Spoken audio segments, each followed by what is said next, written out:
Self पढ़ाई लिखाई कितना मायने रखता है कि यूपीएससी बीपीएससी स्टूडेंट के लिए? ऑफलाइन क्लास को आपका नज़रिया क्या है और ऑनलाइन क्लास का नज़रिया, दोनों का स्पष्ट क्लियर कीजिए। समाज के किन किन लोगों को बदलाव करने का प्रयास करेंगे और कैसे?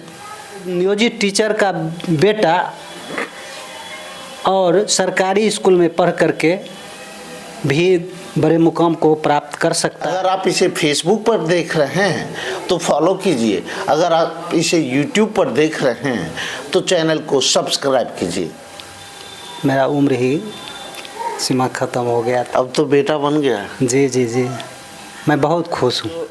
उनके कॉलम हैं, इनसाइट आईएएस हैं, विजन आईएएस हैं, दृष्टि आईएएस हैं, इन सब के कॉलम्स में ज़्यादा देखता हूँ। मेरा अगर ऐसा रहा कि उन विकास का करने का, तो मैं इन्हीं लोगों को सबसे पहले लेकर चलना चाहूँगा। नमस्कार, मेरा नाम रंजीत कुमार है और आप देसी तंत्र देख रहे हैं। आपका नाम क्या है? सर, मेरा नाम मयंक कुमार है। बीपीएससी में जाने से पहले कुछ इरादा था आपका? इरादा तो सर यही था कि प्रशासनिक सेवा में ही जाना है, तो बीपीएससी और यूपीएससी को ही लेकर मैं हमेशा से फोकस्ड रहा।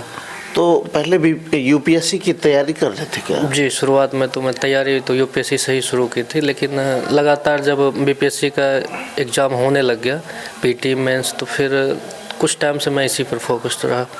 आपकी प्रारंभिक पढ़ाई कहाँ से हुई? प्रारंभिक पढ़ाई लिखाई मेरी गांव से हुई है। 5 मैंने यहीं प्राथमिक विद्यालय कुमारटोल से, मध्य विद्यालय कुम्हारसों से मैंने 8 तक, और हाई स्कूल कुम्हारसों से मैंने 10 तक की पढ़ाई की, और 12 तक मैंने BP inter high school Begusarai से पढ़ाई की है। आपने बीटेक किया। बीटेक करने के बाद जब भी कोई बीटेक की बात करे तो ऐसा लगता है कि वो इंजीनियरिंग क्षेत्र में जाना चाहते हैं। आपका क्या था? बीटेक के आखिरी ईयर में मतलब कि मुझे एक तो गार्जियन से भी था कि उनसे मोटिवेशन मिल रहा था। पापा खुद बीपीएससी एस्पिरेंट रहे हैं और 56वीं में उन्होंने मेंस भी लिखा था, तो फिर वहाँ से पापा से भी गाइडेंस मिलता रहा। तो फिर बीटेक के आखिरी ईयर में और मेरी रुचि भी बढ़ने लग गई थी, तो फिर मैंने स्ट्रीम चेंज करके फिर इधर प्रशासनिक सेवा की तरफ अपना रुख इख्तियार किया।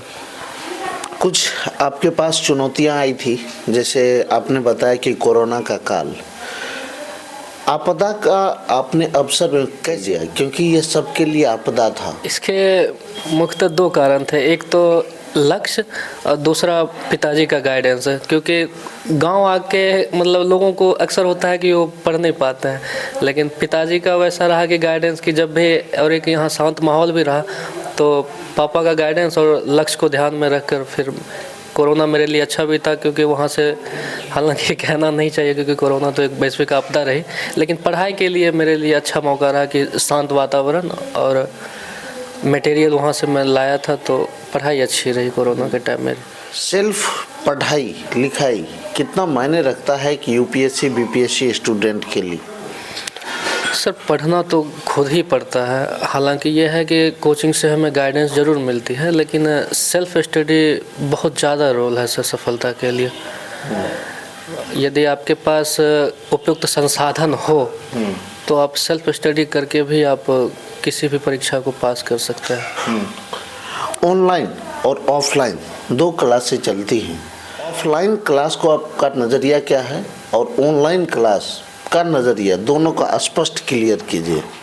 सर, अगर देखा जाए तो ऑफलाइन तो निश्चित ही ऑनलाइन से बेहतर है। हालांकि ऑनलाइन एक वैकल्पिक के सहित समावेशी आप कह सकते हैं कि जो दूर दराज के क्षेत्र हैं, जो उन कोचिंग संस्थानों तक नहीं पहुंच पा रहे हैं, तो ऑनलाइन तो उनके लिए सचमुच एक महत्वपूर्ण अवसर बनकर आया है। हालांकि कोरोना के टाइम से ये ज़्यादा देखने को मिला, लेकिन ऑनलाइन पढ़ाई उन लोगों के लिए काफ़ी बेनिफिट रहा। हाँ, अगर आप तुलनात्मक दृष्टि से देखें तो ऑफलाइन थोड़ा ज़्यादा अच्छा होता है, क्योंकि उस माहौल में आपको ढलने का मौका मिल पाता है। मेंस पेपर में आप किस तरह लिखे थे?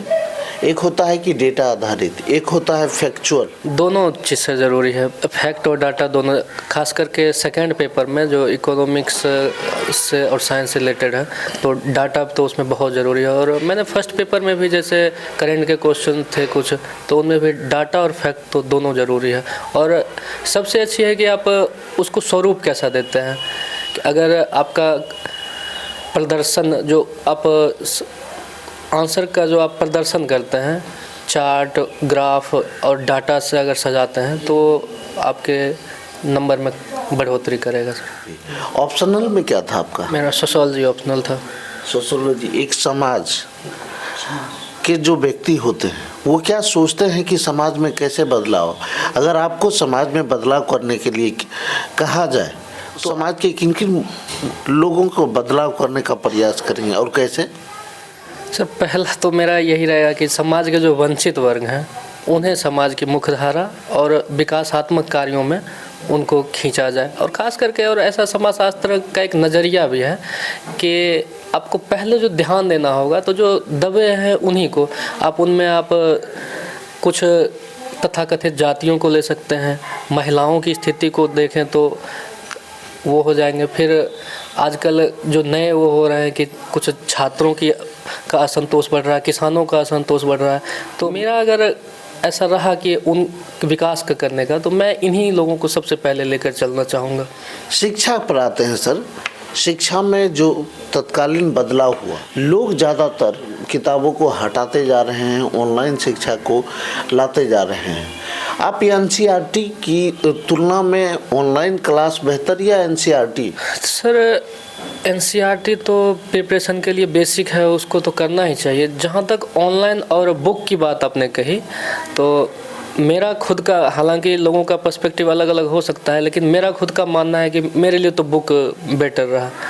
हालांकि ऑनलाइन स्टडी से आपको ये मिल जाता है कि ऑनलाइन स्टडी करने के बाद अगर बुक को आप पढ़ें तो वो डबल बेनिफिट होता है।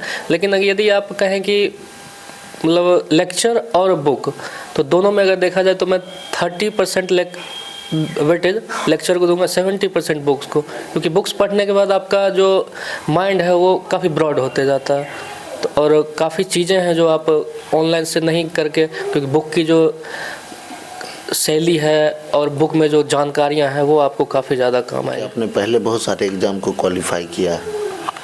हाँ ये रहा, लेकिन मतलब आखिरी स्टेज तक किसी में जैसे बिहार दरोगा मैंने प्री मेंस दिया था, हालांकि फिजिकल मेरा नहीं हो पाया था। 66वीं बीपीएससी में भी मैंने मेंस लिखा था तो 5 नंबर से इंटरव्यू रुक गया था मेरा, और अभी 67वीं में फाइनल सिलेक्शन हुआ है। 68वीं का भी मेंस मैंने दिया है, उसका रिजल्ट अभी आना बाकी है। और सचिवालय सहायक का भी मैंने प्री मेंस दोनों क्वालिफाई किया है, डॉक्यूमेंट वेरिफिकेशन भी हो गया है, उसका फाइनल रिजल्ट उसका भी आना बाकी है। 2 नंबर 3 नंबर से बच जाता है।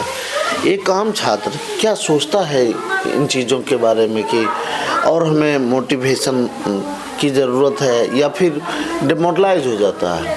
नहीं सर, मेरे लिए तो ये प्रेरणा स्रोत ही रहा, क्योंकि मेरा फर्स्ट अटैम्प्ट था और मुझे लगा कि यदि फर्स्ट अटैम्प्ट तक मैं यहाँ तक पहुँच रहा हूँ तो यदि मैं अपने मेहनत को इसी तरह अग्रसर करता रहूँ तो शायद सफलता एक दिन मिलेगी मुझे।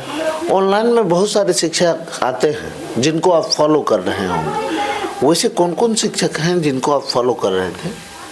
मैं सर शिक्षक बेस्ड ऑनलाइन नहीं करता हूँ, मैं टॉपिक बेस्ड करता हूँ।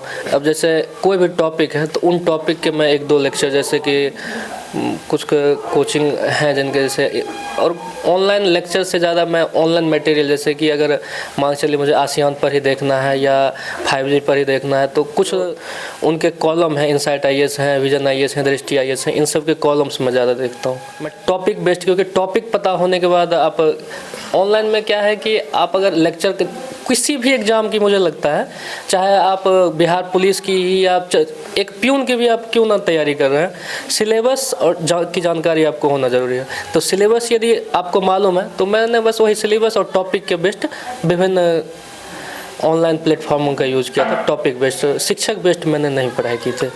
आपके आइडियल पर्सन? My father.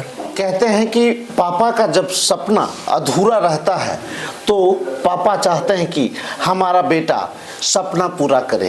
एक ऐसे ही पिता हैं जो चाहते थे कि बीपीएससी में सफल होकर लोगों को सेवा दूं, लेकिन वो सफल नहीं हो पाते हैं। सर, अब आपका लड़का बीपीएससी क्वालिफाई कर गया है, आपका भी एक सपना था कि हम बीपीएससी में जाएं, लेकिन नहीं हो पाया।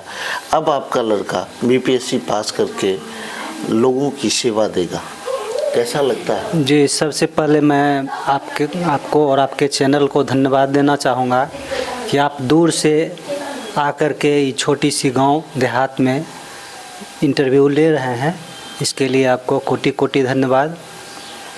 जहाँ तक मेरे लड़का की सफलता की बात है, तो इससे मुझे बहुत ही खुशी और गर्व भी है। इस काम को मैं स्वयं करना चाहता था। 1959 में मैं मेंस भी लिखा था, लेकिन कुछ नंबर से मेरा रह गया और उसके बाद मेरा उम्र सीमा ही ख़त्म हो गई, जिसके कारण पुनः मैं नहीं बैठ सका। और इस काम को अगर मेरा पुत्र कर दिया है तो मेरे लिए बहुत ही गौरव की बात है। और मैं आशा करता हूँ कि यह बीपीएससी के अलावे, बीपीएससी जहाँ है तो कर ही लिए, लोगों की सेवा अच्छे ढंग से करेंगे ही। और मेरी शुभकामना है कि यूपीएससी भी क्रैक करे, मेरी यही आशा है इनसे। यानी पढ़ना नहीं छोड़ना, लाइफ में संघर्ष करते रहना। आप सर, आप एक शिक्षक हैं जी, सुदूर देहात में पढ़ाने के लिए जाते हैं, बहुत सारी चुनौतियों का सामना करना पड़ता होगा, कैसे कर पाते हैं आप? जी देखिए, सबसे बड़ी बात है ईमानदारी। किसी भी कार्य को ईमानदारी पूर्वक किया जाए तो उसमें सफलता मिलती ही है। और मेरा ये सब दिन का रहा है कि जहाँ भी कुछ भी करना है, बच्चे के बीच भी जाना है तो ईमानदारी पूर्वक शिक्षा देना है। आज लोगों के मन में ये धारणा बन गई है कि सरकारी स्कूल के टीचर नहीं पढ़ाते हैं, लेकिन ऐसी बात नहीं है। मेरा पुत्र सरकारी स्कूल से ही, जिसको नियोजित टीचर ही पढ़ाए हैं, प्राइमरी स्कूल गांव से, मिडिल स्कूल गांव से, हाई स्कूल गांव से, उसके बाद बीपी स्कूल बेगूसराय शहर जाके पढ़ा, फिर आगे की शिक्षा बीटेक प्रताप यूनिवर्सिटी जयपुर से किया। तो इस तरह से नियोजित टीचर का बेटा और सरकारी स्कूल में पढ़ करके भी बड़े मुकाम को प्राप्त कर सकता है। ये धारणा लोगों को नहीं बनानी चाहिए। सिर्फ जोश, जुनून, जज्बा एकदम रहना चाहिए, सफलता मिलेगी ही। सर, बीपीएससी में आपको उम्र नहीं मिला था? जिन्हें लास्ट में हम मतलब प्रयास ही किए, जिसके कारण जो है ना, मेरा उम्र ही सीमा ख़त्म हो गया था। अब तो बेटा बन गया। जी जी जी, मैं बहुत खुश हूँ जी। आगे क्या चाहते हैं सर? क्योंकि सर बहुत सारे यूपीएससी या बीपीएससी क्वालिफाई जब कर जाते हैं तो उस समय तो बधाइयाँ मिलती है, लेकिन वही जब व्यक्ति धरातल पे जाता है तो कुछ जो मैंने खुद अनुभव किया है, कुछ लोग वो सेवा नहीं कर पाते। जिन्हें ऐसी बात नहीं है, सबसे बड़ी बात है कि ईमानदारी और बच्चे में संस्कार। तो जो मेरा संस्कार है, आर्थिक स्थिति कमज़ोर रहने के बावजूद भी मेरा अलग ही पहचान समाज में है, सिर्फ ईमानदारी और कर्मठता के कारण। तो यही संस्कार मैं अपने पुत्र को भी दिया हूँ, इसलिए मुझे विश्वास है कि वो अच्छा करेगा ही, जनता की सेवा करेगा ही। और लोगों को भी बताइए कि किस तरह से एक वंचित परिवार का सदस्य ऊपर उठ के जा सकता है। सर, आपको जानकारी दूं कि इस सफलता से खुश होकर के इस इलाके के गण्यमान्य व्यक्ति, और ख़ास करके यहाँ एक ग्राम विकास समिति गठित है कुमरटोल में, उनके द्वारा एक यहाँ सम्मान समारोह का आयोजन किया गया, जिसमें स्थानीय विधायक श्री सूर्यकांत पासवान, स्थानीय थाना के थाना अध्यक्ष सह इंस्पेक्टर मनीष आनंद जी वो भी उपस्थित थे, तिवारी जी सहायक वो भी उपस्थित थे। सभी लोगों ने, बहुत सारे मुखिया, सरपंच, जनप्रतिनिधि लोग, गांव के अभिभावक भी पहुंचे हुए थे। बहुत अच्छा कार्यक्रम परसों शाम में हुआ है और इसको आशीर्वाद दिया है। इससे मुझे बहुत ही खुशी अनुभव हो रहा है, गौरवान्वित महसूस कर रहा हूं कि, और यहाँ के लोगों को मैं यह जो है सब आशा किया, उनसे अपेक्षा किया कि एक गरीब व्यक्ति भी आगे बढ़ सकता है कठिन मेहनत परिश्रम के बल पर। इसलिए आप अपने बच्चे को भले ही अपने आवश्यकता में भी कुछ कटौती कर दीजिए, लेकिन अपने बच्चे को पढ़ाना बंद मत कीजिए। उसे निरंतर जो है से एक माहौल दीजिए और आगे बढ़ाने का प्रयास कीजिए। ये हैं मयंक कुमार के पिताजी, जो कभी चाहते थे कि बीपीएससी परीक्षा पास कर और बीपीएससी के मेंस पेपर तक लिखे, लेकिन उम्र सीमा ख़त्म हो गई।